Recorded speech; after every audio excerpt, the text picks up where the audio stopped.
Hello friends, welcome back to another video from RPM agri knowledge. आज हम discuss करने वाले हैं फंडामेंटल ऑफ प्लांट ब्रीडिंग में बैक क्रॉस मेथड के बारे में। बैक क्रॉस मेथड के द्वारा हम किस प्रकार से जो आपके हाइब्रिडाइजेशन के द्वारा स्वपरागित फसलों में सुधार किया जाता है उसको किस प्रकार से कर सकते हैं। तो इसमें बैक क्रॉस की डिफिनीसन को हम जानेंगे। इसके अलावा बैक क्रॉस कार्यक्रम में क्या क्या आवश्यकताएँ होती हैं। इसके अलावा बैक क्रॉस जो मेथड्स हैं उसके एप्लीकेशंस या अनुप्रयोग क्या हैं। इसके अलावा इसका हम प्रोसीजर भी जानेंगे। यहाँ पर एक डोमिनेंट जीन को ट्रांसफ़र करने की विधि या प्रोसीजर का हम अध्ययन करेंगे। तो सबसे पहले हम जान लेते हैं बैक क्रॉस या प्रतीप संकरण क्या होता है। जब किसी F1 संतति का उसके किसी एक जनक से संकरण करते हैं तो उसको हम बैक क्रॉस या प्रतीप संकरण कहते हैं। मान लीजिए यहाँ पर दो पेरेंट हैं A और B। अब इन दोनों के बीच यहाँ पर क्रॉस होता है तो आपको F1 मिलता है। अब इस F1 को हम B से क्रॉस करा दें या A से करा दें, उसकी किसी भी एक पेरेंट से अगर हम क्रॉस कराते हैं तो इसको हम बैक क्रॉस के नाम से जानते हैं।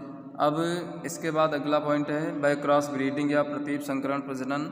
जिस विधि में F1 एवं उससे प्राप्त प्रतीप संकरण संततियों का बार बार प्रतीप संकरण किया जाता है, अर्थात जो F1 प्राप्त होता है उसके बाद फिर हम इसके एक पेरेंट से यहाँ पर क्रॉस कराएंगे। इसके बाद फिर से जो प्रोजेनीज प्राप्त होती है उसको फिर से हम किसी एक के साथ यहाँ पर हम बैक क्रॉस कराते हैं। तो यही जो प्रोसीजर है बार बार हम बैक क्रॉस कराते रहते हैं, तो उसी को हम बैक क्रॉस ब्रीडिंग या प्रतीप संकरण प्रजनन के नाम से जानते हैं। अब प्रतीप संकरण प्रजनन कार्यक्रम की आवश्यकताएँ क्या होती हैं। Requirement of a back cross program. इसके लिए एक उपयुक्त आवर्ती जनक या रिकरेंट पेरेंट की आवश्यकता होती है। इसमें जो रिकरेंट पेरेंट होता है वो आपका रिसिपिएंट या अदाता जनक होता है, अर्थात जो कि लक्षणों को यहाँ पर सुधार करना होता है तो वो उन लक्षणों को किसी अन्य से हम यहाँ पर ट्रांसफ़र करते हैं, जिसके कारण अगर एक दो लक्षण किसी भी किस्म में ख़राब होते हैं या अच्छे नहीं होते हैं तो उसको हम सुधार कर सकते हैं। इसमें ऐसी उत्कृष्ट या सुपीरियर क्वालिटी की किस्म होनी चाहिए। इसके अलावा वो अनुकूलित भी किस्म होनी चाहिए जो कि आपके यहाँ पर सुधार करना है। इसके बाद अगला है उपयुक्त अनावर्ती जनक या नॉन रिकरेंट पेरेंट्स होता है।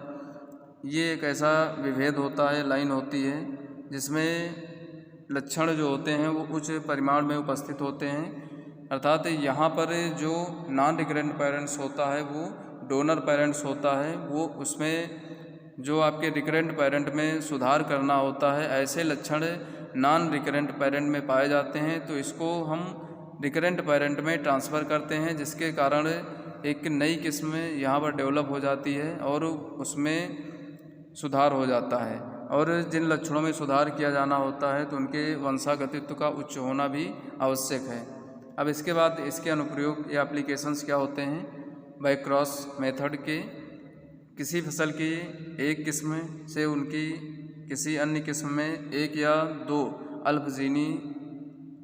अल्पजीनों द्वारा नियंत्रण किसी लक्षण के स्थानांतरण में इस विधि का सबसे व्यापक प्रयोग होता है, अर्थात यहाँ पर एक या दो या फिर अल्पजीन द्वारा अगर नियंत्रित लक्षण होते हैं तभी इसका यहाँ पर ट्रांसफ़र किया जाता है। और इस विधि का प्रयोग फिर ज़्यादा यहाँ पर किया जाता है क्योंकि इसमें अधिक लक्षणों को हम एक साथ ट्रांसफ़र नहीं कर पाते हैं। इसके बाद अगला है इस विधि द्वारा उच्च वंशागतित्व या हाई हेरिडिबिलिटी वाले बहुजीनी लक्षणों का भी एक किस्म से दूसरी किस्म के रूप में स्थानांतरण किया जा सकता है।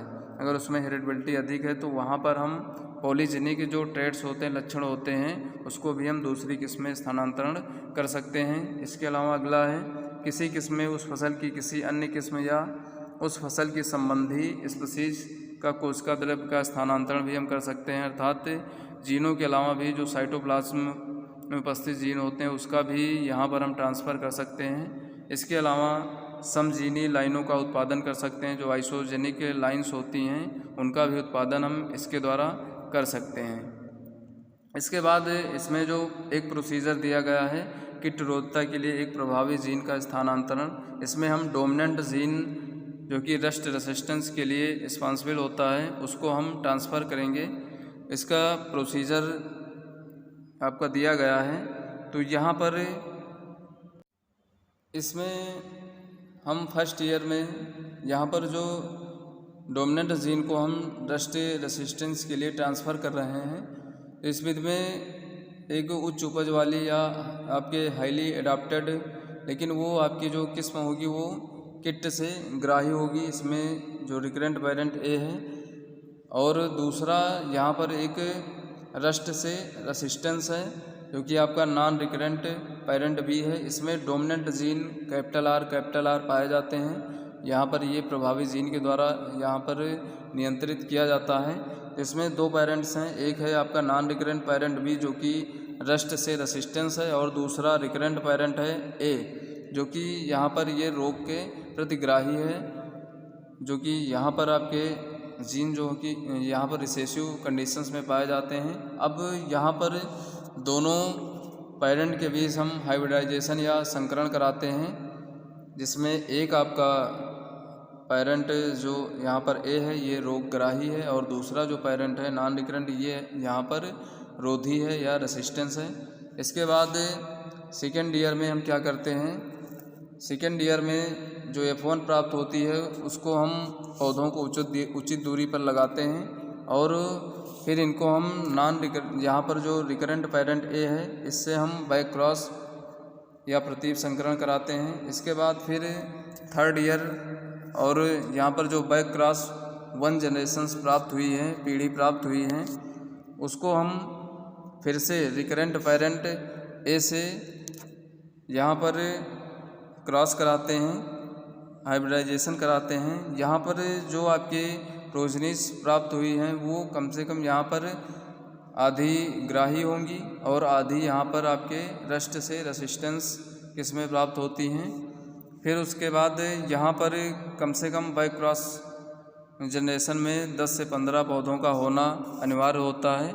अगर इनकी संख्या 50 से 100 तक हो तो ये बहुत ही ज़्यादा अच्छा होता है। इसके बाद फिर बैक क्रॉस 2 कराते हैं फोर्थ ईयर में। यहाँ पर बैक क्रॉस 2 है, और बैक क्रॉस 3 है, बैक क्रॉस 4 है, और बैक क्रॉस 5 है। यहाँ तक हम फिर लगातार वही प्रोसीजर को फॉलो करते हैं जैसा कि हमने तीसरे वर्ष किया था। इन यहाँ पर इतने वर्षों तक हम बैक क्रॉस 5 तक वही प्रोसीजर्स को फॉलो करते हैं। उसके बाद फिर बैक क्रॉस 6 कराते। बैक क्रॉस 6 जनरेशन्स में क्या होता है कि यहाँ पर जो रिकरेंट पेरेंट के समान दिखने वाले एवं जो रस्ट रोधी या रेसिस्टेंस पौधों का वर्ण करके उसमें हम सेल्फ पॉलिनेशन या स्वपरागण हम कराते हैं। फिर उसके बाद 9th ईयर या बैक क्रॉस 6 और F2 पीढ़ी में हम क्या करते हैं, यहाँ पर जो प्रोजनीज प्राप्त होती हैं उनको हम एकल पादप संततियों में उगाते हैं, और फिर रोधी पौधों में स्वपरागण करते हैं। उसके बाद फिर 10th ईयर में बैक क्रॉस 6 में या F3 पीढ़ी में हम यहाँ पर भी वही प्रोसीजर फॉलो करते हैं, एकल पादप संततियों में उगाते हैं। फिर रोधी जो संततियाँ होती हैं उसको हम बल्क में उगाने का कार्य करते हैं, उसको सबको एक में ही हम मिश्रित कर देते हैं। उसके बाद फिर अगले वर्ष 11th ईयर में हम उपज परीक्षण या यील्ड ट्रायल करते हैं। यील्ड ट्रायल जो कि नई किस्म को आवर्ती जनक या चेक के साथ हम पुनरावर्तित उपज परीक्षण में उगाते हैं, तथा इनके जो अभिलक्षण होते हैं कि आवर्ती जनक के अभिलक्षणों से विस्तृत तुलना करते हैं जो कि आपके रिकरेंट पेरेंट से प्राप्त हुए थे वहाँ पर, और जो 11th ईयर में प्लांट्स प्राप्त हुए हैं उनके दोनों के बीच हम काफ़ी लक्षणों को लेकर हम तुलना करते हैं कि उसमें किसी भी प्रकार के सुधार हुआ है या नहीं। अगर सुधार होता है तो उसको फिर हम एक नई किस्म के रूप में रिलीज़ कर देते हैं, और 12th ईयर में फिर हम उस बीज को पर्याप्त मात्रा में मल्टीप्लिकेशन करते हैं और किसानों के लिए उसको हम वितरण का कार्य करते हैं। तो ये था हमारा प्रोसीजर आपका डोमिनेंट जीन को ट्रांसफ़र करने का। इसके बाद अगले वीडियो में हम एक रिसेसिव जीन के ट्रांसफ़र का प्रोसीजर लेकर आएंगे, और उसमें गुण और दोष का भी अध्ययन करेंगे। तो कैसा लगा हमारा आज का वीडियो कमेंट बॉक्स में ज़रूर बताएं। वीडियो को ज़्यादा से ज़्यादा शेयर करें, चैनल को सब्सक्राइब करें। धन्यवाद।